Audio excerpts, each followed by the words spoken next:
Assalamu alaikum. I'm back with chapter 11 of Harry Potter and the Chamber of Secrets. Inshallah, it'll be an exciting one. So we just finished chapter 10, which was Harry against the rogue bludger while playing Quidditch, which was quite exciting. And then, unfortunately, Professor Lockhart removed all the bones in his arm. So he had to regrow those bones. And while he was in the hospital wing, he heard what? He heard about Colin Creevey, who had been petrified. Another victim like Mrs. Norris, the cat. So let's see what happens next, shall we? All right. Chapter 11. The Dueling Club. Harry woke up on Sunday morning to find the dormitory blazing with winter sunlight and his arm reboned but very stiff. He sat up quickly and looked over at Colin's bed, but it had been blocked from view by the high curtains Harry had changed behind yesterday. Seeing that he was awake, Madame Pomfrey came bustling over with the breakfast tray and then began bending and stretching his arm and fingers. All in order, she said as he clumsily fed himself porridge left-handed. When you're finished eating, you may leave. Harry dressed as quickly as he could and hurried off to the Gryffindor Tower, desperate to tell Ron and Hermione about Colin and Dobby, but they weren't there. Harry left to look for them, wondering where they could have got to, and feeling slightly hurt that they weren't interested in whether he had his bones back or not. As Harry passed the library, Percy Weasley strolled out of it, looking in far better spirits than the last time that they'd met. "Oh, hello, Harry," he said. "Excellent flying yesterday. Really excellent. Gryffindor has taken the lead for the House Cup. You earned 50 points. "You haven't seen Ron or Hermione, have you?" said Harry. "No, I haven't," said Percy, his smile fading. "I hope Ron's not in another girl's toilet." Harry forced a laugh. Watched Percy walk out of sight, and then headed straight for Moaning Myrtle's toilet. Bathroom. He couldn't see why Ron and Hermione would be in there again, but after making sure that neither Filch nor any prefects were around, he opened the door and heard voices coming from a locked stall. "It's me," he said, closing the door behind him.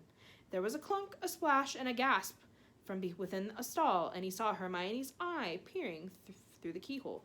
"Harry," she said, "you gave us such a fright. Come in, how's your arm?" "Fine," said Harry, squeezing into the stall. An old cauldron was perched on the toilet, and a crackling from under the rim told Harry that they had lit a fire beneath it. Conjuring up portable waterproof fires was a specialty of Hermione's. We'd have come to meet you, but we decided to get started on the Polyjuice potion," Ron explained as Harry with difficulty locked the stall again. "We've decided this is the safest place to hide it." Harry started to tell them about Colin, but Hermione interrupted. "We already know. We heard Professor McGonagall telling Professor Flitwick this morning. That's why we've decided we better get going." "The sooner we get a confession out of Malfoy, the better," snarled Ron. "Do you know what I think? He was in such a foul temper at the Quidditch match, he took it out on Colin." "There's something else," said Harry, watching Hermione tearing bundles of knotgrass and throwing them into the potion. "Dobby came to visit me in the middle of the night." Ron and Hermione looked up, amazed. Harry told them everything Dobby had told him or hadn't told him. Hermione and Ron listened with their mouths open. "The Chamber of Secrets has been opened before?" Hermione said. "This settles it," said Ron in a triumphant voice. "Lucius Malfoy must have opened the chamber when he was at school here, and now he's told dear old Draco how to do it. It's obvious. Wish Dobby had told you what kind of monster's in there, though. I want to know how come nobody's noticed it sneaking around the school." "Maybe it can make itself invisible," said Hermione, prodding leeches to the bottom of the cauldron. "Or maybe it can disguise itself, pretend to be a suit of armor or something. I've read about chameleon ghouls." "You read too much," Hermione said. Ron, pouring dead lace wings on top of the leeches. He crumpled up the empty lacewing bag and looked at Harry. "So Dobby stopped us from getting on the train and broke your arm." He shook his head. "You know what, Harry? If he doesn't stop trying to save your life, he's going to kill you." The news that Colin Creevey had been attacked and was now lying as though dead in the hospital wing had spread through the entire school by Monday morning. The air was suddenly thick with rumor and suspicion. The first years were now moving around the castle in tight-knit groups, as though scared they would be attacked if they ventured forth alone. Ginny Weasley, who sat next to Colin Creevey and Charms, was distraught, but Harry felt that Fred and George were going the wrong way about cheering her up. They were taking turns covering themselves with fur or boils and jumping out at her from behind random statues. They only stopped when Percy, apoplectic with rage, told them he was going to write to Mrs. Weasley and tell her Ginny was having nightmares. Meanwhile, hidden from the teachers, a roaring trade in talismans, amulets, and other protective devices was sweeping the school. Neville Longbottom bought a large, evil-smelling green onion, a pointed purple crystal, and a rotting newt tail before the other Gryffindors pointed out that he was in no danger. He was of pure blood and therefore unlikely to be attacked. "They went for Filch first," Neville said, his round face fearful, "and everyone knows I'm almost a squib." In the second week of December, Professor McGonagall came around as usual, collecting names of those who would be staying at school for Christmas. Harry, Ron, and Hermione signed her list. They had heard that Malfoy was staying, which struck them as very suspicious. The holidays would be the perfect time to use the Polyjuice potion and try to worm a confession out of him. Unfortunately, the potion was only half finished. They still needed the bicorn horn and the boomslang skin, and the only place they were going to get them was from Snape's private stores. Harry privately felt he'd rather face Slytherin's legendary monster than let Snape catch him robbing his office. "What we need," said Hermione briskly, as Thursday's afternoon's double potions lessons loomed near, "is a diversion. Then one of us can sneak into Snape's office and take what we need." Harry and Ron looked at her nervously. "I think I'd better do the actual stealing," Hermione continued in a matter-of-fact tone. "You two will be expelled if you get into any more trouble, and I've got a clean record. So all you need to do is cause enough mayhem to keep Snape busy for 5 minutes or so." Harry smiled feebly. Deliberately causing mayhem in Snape's potions class was about as safe as poking a sleeping dragon in the eye. Potions lessons took place in one of the large dungeons. Thursday afternoon's lesson proceeded in the usual way. 20 cauldrons stood steaming behind the wooden desks on which stood brass scales and jars of ingredients. Snape prowled through the fumes, making waspish remarks about the Gryffindors' work, while the Slytherins sniggered appreciatively. Draco Malfoy, who was Snape's favorite student, kept flickering pufferfish eyes at Ron and Harry, who knew that if they retaliated, they would get detention faster than you could say unfair. Harry's swelling solution was far too runny, but he had his mind on more important things. He was waiting for Hermione's signal, and he hardly listened as Snape paused to sneer at his watery potion. When Snape turned and walked off to bully Neville, Hermione caught Harry's eye and nodded. Harry ducked swiftly down behind his cauldron, pulled one of Fred's filibuster fireworks out of his pocket, and gave it a quick prod with his wand. The firework began to fizz and sputter. Knowing he only had seconds, Harry straightened up, took aim, and lobbed it into the air. It landed right on target in Goyle's cauldron. Goyle's potion exploded, showering the whole class. People shrieked as splashes of the swelling solution hit them. Malfoy got a faceful, and his nose began to swell like a balloon. Goyle blundered around, his hands over his eyes, which had expanded to the size of a dinner plate. Snape was trying to restore calm and find out what had happened. Through the confusion, Harry saw Hermione slip quietly into Snape's office. "Silence! Silence!" Snape roared. "Anyone who has been splashed, come here for a deflating draught. When I find out who did this..." Harry tried not to laugh as he watched Malfoy hurl forward, his head drooping with the weight of a nose like a small melon. As half the class lumbered up to Snape's desk, some weighted down with arms like clubs, others unable to talk through gigantic puffed-up lips. Harry saw Hermione slide back into the dungeon, the front of her robes bulging. When everyone had taken a swig of antidote and the various swellings had subsided, Snape swept over to Goyle's cauldron and scooped out the twisted black remnants of the firework. There was a sudden hush. "If I ever find out who threw this," Snape whispered, "I shall make sure that person is expelled." Harry arranged his face into what he hoped was a puzzled expression. Snape was looking right at him, and the bell that rang 10 minutes later could not have been more welcome. "He knew it was me," Harry told Ron and Hermione as they hurried back to Moaning Myrtle's bathroom. "I could tell." Hermione threw the new ingredients into the cauldron and began to stir feverishly. "It'll be ready in 2 weeks," she said happily. "Snape can prove it was you," said Ron. "Can't prove it was you," said Ron reassuringly to Harry. "What can he do?"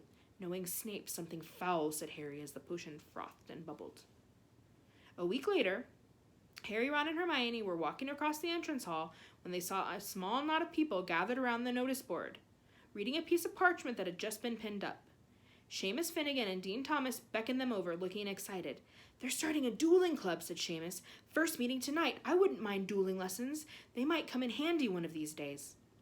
"What, you reckon Slytherin's monster can duel?" said Ron, but he, too, read the sign with interest. Could be useful, he said to Harry and Hermione as they went to dinner. Shall we go? Harry and Hermione were all for it, so at 8 o'clock that evening they hurried back into the Great Hall. The long dining tables had vanished, and a golden stage had appeared along one wall, lit by thousands of candles floating overhead. The ceiling was velvety black once more, and most of the school seemed to be packed beneath it, all carrying their wands and looking excited. I wonder who will be teaching us, said Hermione as they edged into the chattering crowd. Someone told me Flitwick was a dueling champion when he was young. Maybe it'll be him. As long as it's not, Harry began, but he ended on a groan. Gilderoy Lockhart was walking onto the stage, resplendent in robes of deep plum, and accompanied by none other than Snape, wearing his usual black. Lockhart waved an arm for silence and called, Gather round, gather round. Can everyone see me? Can you all hear me? Excellent. Now, Professor Dumbledore has granted me permission to start this little dueling club, to train you all in case you ever need to defend yourselves, as I myself have done on countless occasions. For full details, see my published works. Let me introduce my assistant, Professor Snape, said Lockhart, flashing a wide smile. He tells me he knows a tiny little bit about dueling himself, and has sportingly agreed to help me with a short demonstration before we begin. Now, I don't want any of you youngsters to worry. You'll still have your potion master when I'm through with them, never fear. Wouldn't it be good if they finished each other off? Ron muttered in Harry's ear. Snape's upper lip was curling. Harry wondered why Lockhart was still smiling. If Snape had been looking at him like that, like he'd been running as fast as he could in the opposite direction. Lockhart and Snape turned to face each other and bowed. At least Lockhart did, with much twirling of his hands, whereas Snape jerked his head irritably. They raised their wands like swords in front of them. As you see, we are holding our wands in the accepted combative position, Lockhart told the silent crowd. On the count of 3, we will cast our first spells. Neither of us will be aiming to kill, of course. I wouldn't bet on that, Harry muttered, watching Snape baring his teeth. 1, 2, 3. Both of them swung their wands over their heads and pointed them at their opponent. Snape cried, Expelliarmus! Which was a dazzling flash of scarlet light, and Lockhart was blasted off his feet. He flew backward off the stage, smashed into the wall, and slid down to sprawl on the floor. Malfoy and some of the other Slytherins cheered. Hermione was dancing on tiptoes. Do you think he's all right? She squealed through her fingers. Who cares? Said Harry and Ron together. Lockhart was getting unsteadily to his feet. His hat had fallen off, and his wavy hair was standing on end. Well, there you have it, he said, tottering back onto the platform. That was a disarming charm. As you see, I've lost my wand. Ah, thank you, Miss Brown. Yes, an excellent idea to show them that, Professor Snape. But if you don't mind my saying so, it was very obvious what you were about to do.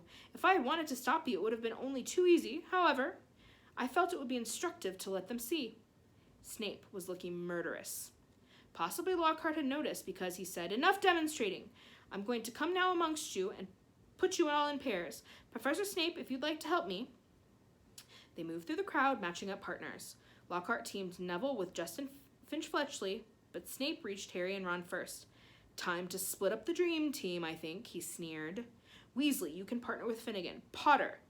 Harry automatically moved toward Hermione. I don't think so, said Snape, smiling coldly. Mr. Malfoy, come over here. Let's see what you make of the famous Potter. And you, Miss Granger, you can partner with Miss Bulstrode. Malfoy strutted over, smirking. Behind him walked a Slytherin girl who reminded Harry of a picture he'd seen in Holidays with Hags. She was large and square, and her heavy jaw jutted aggressively. Hermione gave a weak smile that she did not return. Face your partners, called Lockhart, back on the platform, and bow. Harry and Malfoy barely inclined their heads, not taking their eyes off each other. Wands at the ready, shouted Lockhart. When I count to 3, cast your charms to disarm your opponents.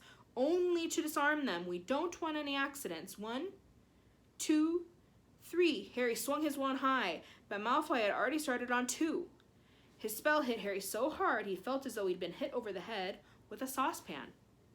He stumbled, but everything still seemed to be working, and wasting no more time, Harry pointed his wand straight at Malfoy and shouted, Rictum Sempra! A jet of silver light hit Malfoy in the stomach, and he doubled up, wheezing. I said disarm only! Lockhart shouted in alarm over the heads of the battling crowd as Malfoy sank to his knees. Harry had hit him with a tickling charm, and he could barely move for laughing. Harry hung back with a vague feeling it would be unsporting to bewitch Malfoy while he was on the floor, but this was a mistake. Gasping for breath, Malfoy pointed his wand at Harry's knees, shouting, Tarantalegra! And the next second, Harry's legs began to jerk round out of his control in a kind of quickstep. Stop, stop, screamed Lockhart, but Snape took charge. Finite incantatem, he shouted. Harry's feet stopped dancing, Malfoy stopped laughing, and they were able to look up. A haze of greenish smoke was hovering over the scene. Both Neville and Justin were lying on the floor panting. Ron was holding up an ashen-faced Seamus, apologizing for whatever his broken wand had done, but Hermione and Millicent Bulstrode were still moving. Millicent had Hermione in a headlock, and Hermione was whimpering in pain. Both their wands lay forgotten on the floor. Harry leapt forward and pulled Millicent off. It was difficult. She was a lot bigger than he was. Dear, dear, said Lockhart, skittering through the crowd, looking carefully at the aftermath of the duels. Up you go, Macmillan. Careful there, Miss Fawcett. Pinch it hard. It'll stop bleeding in a second. Boot! I think I'd better teach you how to block unfriendly spells, said Lockhart, standing flustered in the midst of the hall. He glanced at Snape, whose black eyes glinted, and looked quickly away. Let's have a volunteer pair. Longbottom and Finch-Fletchley, how about you? A bad idea, Professor Lockhart, said Snape, gliding over like a large and malevolent bat. Longbottom causes devastation with the simplest spells. We'll be sending what's left of Finch-Fletchley up to the hospital wing in a matchbox. Neville's round pink face went pinker. How about Malfoy and Potter? Said Snape with a twisted smile. Excellent idea, said Lockhart, gesturing Harry and Malfoy into the middle of the hall as the crowd backed away to give them room. Now, Harry, said Lockhart, when Draco points his wand at you, you do this. He raised his own wand, attempted a complicated sort of wiggling action, and dropped it. Snape smirked as Lockhart quickly picked it up, saying, Whoops, my wand is a little overexcited. Snape moved closer to Malfoy, bent down, and whispered something in his ear. Malfoy smirked too. Harry looked up nervously at Lockhart and said, Professor, could you show me that blocking thing again? Scared, muttered Malfoy so that Lockhart couldn't hear him. You wish, said Harry out of the corner of his mouth. Lockhart cuffed Harry merrily on the shoulder. Just do what I did, Harry. What, drop my wand? But Lockhart wasn't listening. 3, 2, 1, go, he shouted. Malfoy raised his wand quickly and shouted, Serpent Sortia! The end of his wand exploded. Harry watched aghast as a long, black snake shot out of it, fell heavily onto the floor between them, and raised itself, ready to strike. There were screams as the crowd backed swiftly away, clearing the floor. Don't move, Potter, said Snape hazily, clearly enjoying the sight of Harry standing motionless, eye to eye with the angry snake. I'll get rid of it. Allow me, shouted Lockhart. He brandished his wand at the snake, and there was a loud bang. The snake, instead of vanishing, flew 10 feet into the air and fell back to the floor with a loud smack. Enraged, hissing furiously, it slithered straight toward Justin Finch-Fletchley and raised itself again, fangs exposed, poised to strike. Harry wasn't sure what made him do it.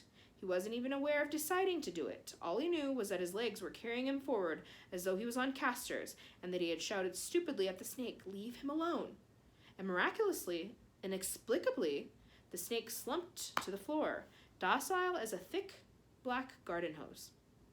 Its eyes now on Harry. Harry felt the fear drain out of him. He knew the snake wouldn't attack anyone now, though how he knew it, he couldn't have explained. He looked up at Justin, grinning, expecting to see Justin looking relieved or puzzled or even grateful, but certainly not angry and scared.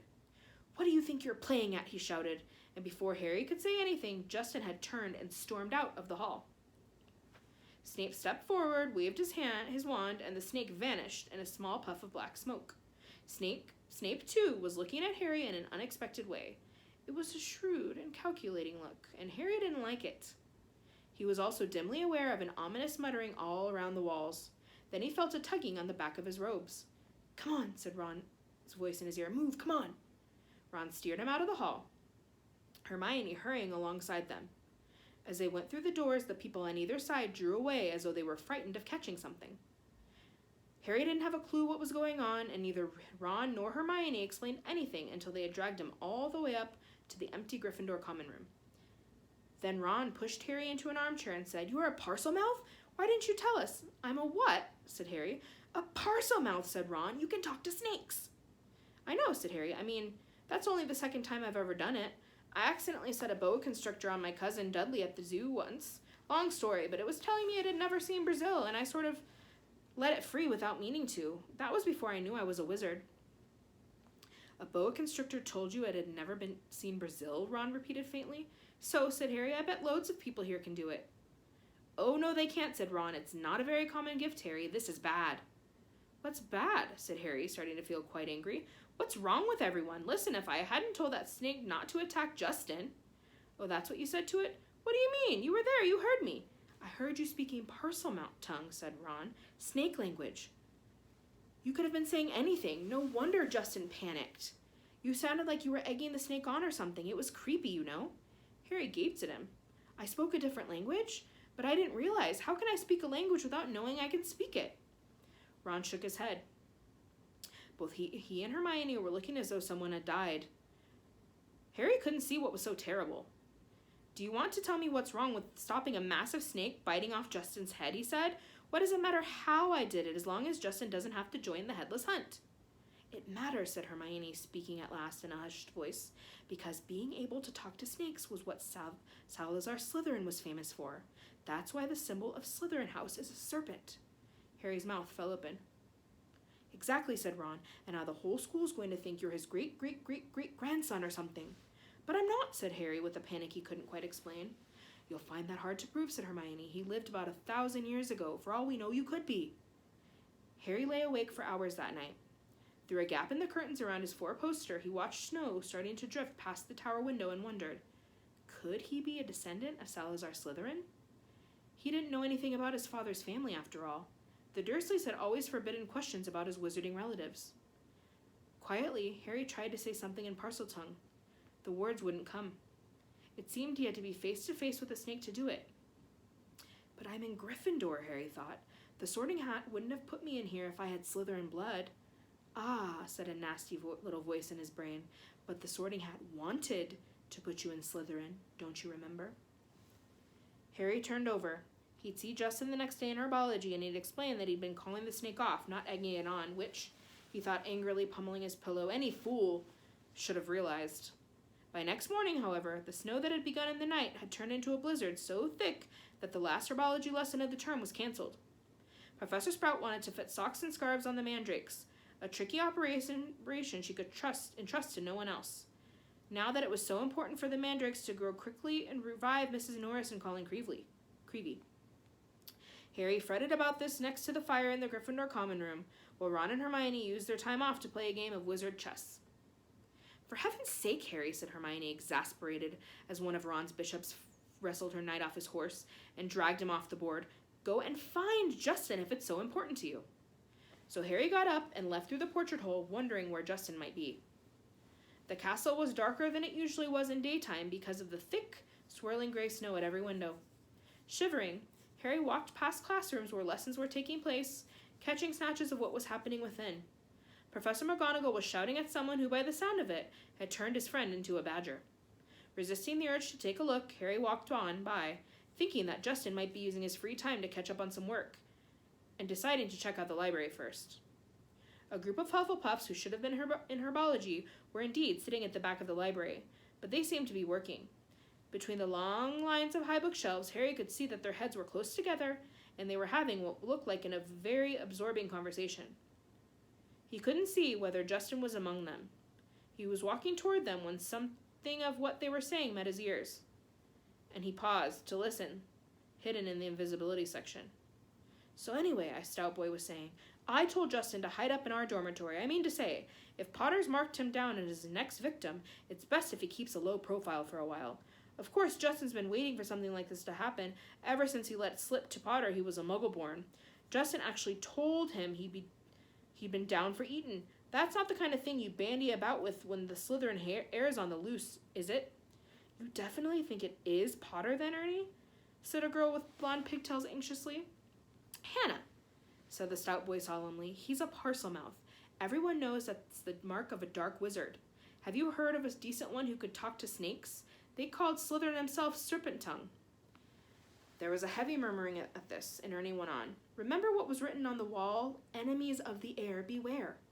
Potter had some sort of run-in with Filch. Next thing we know, Filch's cats attacked.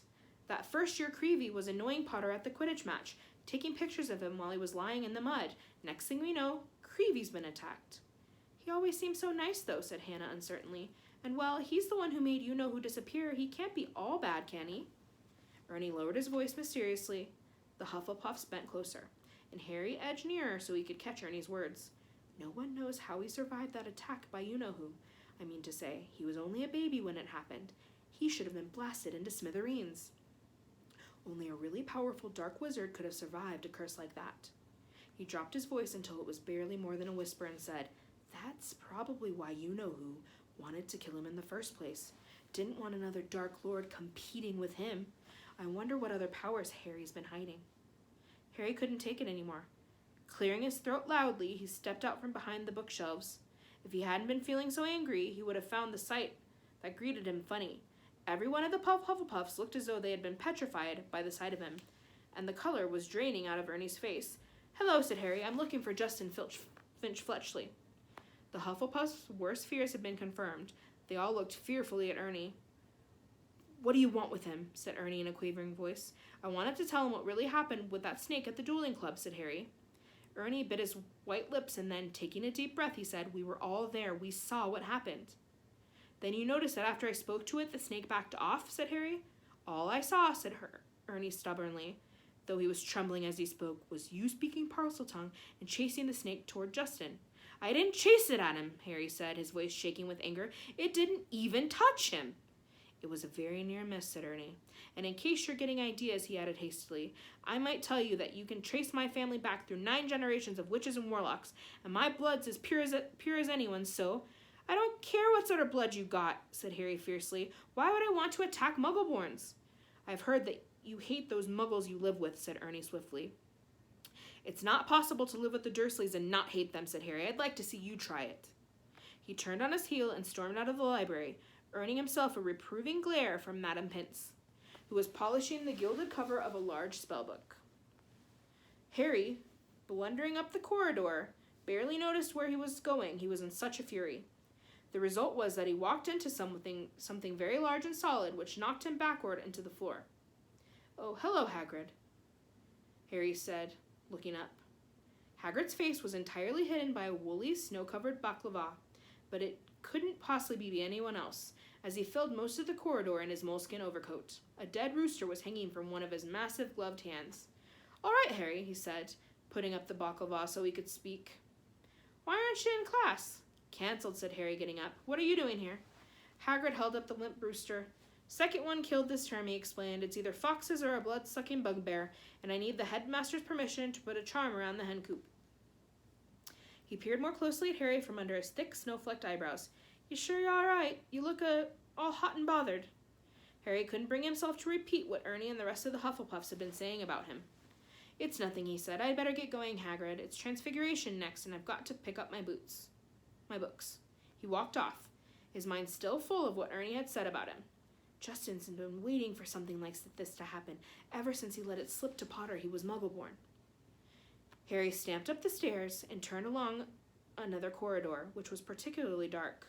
The torches had been extinguished by a strong, icy draft that was blowing through a loose window pane. He was halfway down the passage when he tripped headlong over something lying on the floor. He turned to squint at what he'd fallen over and felt as though his stomach had dissolved. Justin Finch Fletchley was lying on the floor, rigid and cold, a look of shock frozen on his face, his eyes staring blankly at the ceiling. And that wasn't all. Next to him was another figure, the strangest sight Harry had ever seen. It was nearly headless Nick, no longer pearly white and transparent, but black and smoky, floating immobile and horizontal 6 inches off the floor. His head was half off, and his face wore an expression of shock, identical to Justin's. Harry got to his feet, his breathing fast and shallow, his heart doing a kind of drum roll against his ribs. He looked wildly up and down the deserted corridor and saw a line of spiders scuttling as fast as they could away from the bodies. The only sounds were the muffled voices of teachers from the classes on either side. He could run, and no one would ever know he had been there, but he couldn't just leave them lying there. He had to get help. Would anyone believe he had anything to do with this? As he stood there panicking, a door right next to him opened with a bang. Peeves the poltergeist came shooting out. "Why, it's Pottywee Potter!" cackled Peeves, knocking Harry's glasses askew as he bounced past him. "What's Potter up to? What's Potter lurking?" Peeves stopped halfway through a midair somersault. Upside down, he spotted Justin and Nearly Headless Nick. He flipped the right way up, filled his lungs, and before Harry could stop him, screamed, "Attack! Attack! Another attack! No mortal or ghost is safe! Run for your lives! Attack!" Crash, crash, crash! Door after door flew open along the corridor, and people flooded out. For several long minutes, there was a scene of such confusion that Justin was in danger of being squashed, and people kept standing in Nearly Headless Nick. Harry found himself pinned against the wall as teachers shouted for quiet. Professor McGonagall came running, followed by her own class, one of whom still had black and white striped hair. She used her wand to set off a loud bang, which restored silence, and ordered everyone back into their classes. No sooner had the scene cleared somewhat than Ernie the Hufflepuff arrived, panting on the scene. "Caught in the act!" Ernie yelled, his face stark white, pointing his finger dramatically at Harry. "That will do, Macmillan," said Professor McGonagall sharply. Peeves was bobbing overhead, now grinning wickedly, surveying the scene. Peeves always loved chaos. As the teachers bent over Justin and Nearly Headless Nick examined them, Peeves broke into a song. "Oh, Potter, you Rottero, what have you done? You're killing off students. You think it's good fun." "That's enough, Peeves," barked Professor McGonagall, and Peeves zoomed away backward with his tongue out at Harry. Justin was carried up to the hospital wing by Professor Flitwick and Professor Sinistra of the astronomy department, but nobody seemed to know what to do for Nearly Headless Nick.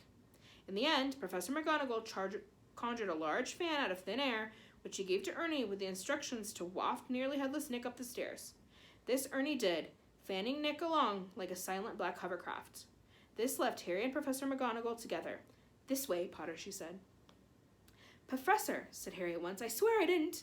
"This is out of my hands, Potter," said Professor McGonagall curtly. They marched in silence around a corner, and she stopped before a large and extremely ugly stone gargoyle. "Lemon Drop," she said. This was evidently a password, because the gargoyle sprang to life and hopped aside as the wall behind him split in two. Even full of dread for what was coming, Harry couldn't fail to be amazed. Behind the wall was a spiral staircase that was moving smoothly upward like an escalator. As he and Professor McGonagall stepped onto it, Harry heard the wall thud close behind them. They rose upward in circles, higher and higher, until at last, slightly dizzy, Harry saw a gleaming oak door ahead, with a brass knocker in the shape of a griffin. He knew now where he was being taken. This must be where Dumbledore lived.